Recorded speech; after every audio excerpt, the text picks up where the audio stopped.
السلام علیکم ناظرین کرام، شروع کرتی ہوں اللہ تعالیٰ کے بابرکت نام سے جو بڑا مہربان اور نہایت رحم والا ہے۔ غلام نے دیکھا تو کہا کہ تم کون ہو، بنی آدم ہو یا فرشتے؟ انہوں نے کہا میں نسل آدم سے ہوں۔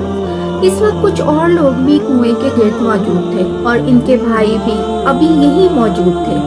شور سنا تو فوراً کنویں کے قریب پہنچے۔ غلام انہیں لے کر اپنے آقا کے پاس آ گیا۔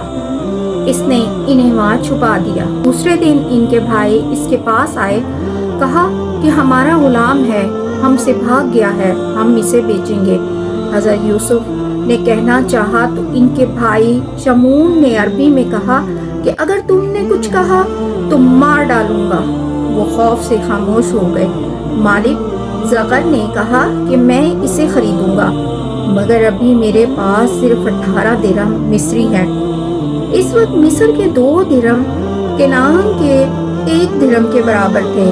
اس طرح 9 درہم میں یوسف کو بھائیوں نے بیچ دیا اور یہ درہم آپس میں تقسیم کر دیے۔ وہ چاہتے تھے کہ یوسف کسی طرح باپ سے دور اور یہاں سے دور چلا جائے، چنانچہ قرآن میں ہے اور بیچ آئے انہیں ناقص مول گنتی کی چونیوں میں، اور وہ یوسف سے بیزار ہو رہے تھے۔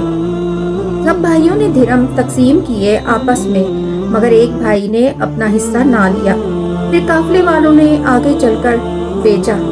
بکنے کا سبب یہ تھا کہ ایک روز یوسف علیہ السلام نے اپنا حسن آئینے میں دیکھا۔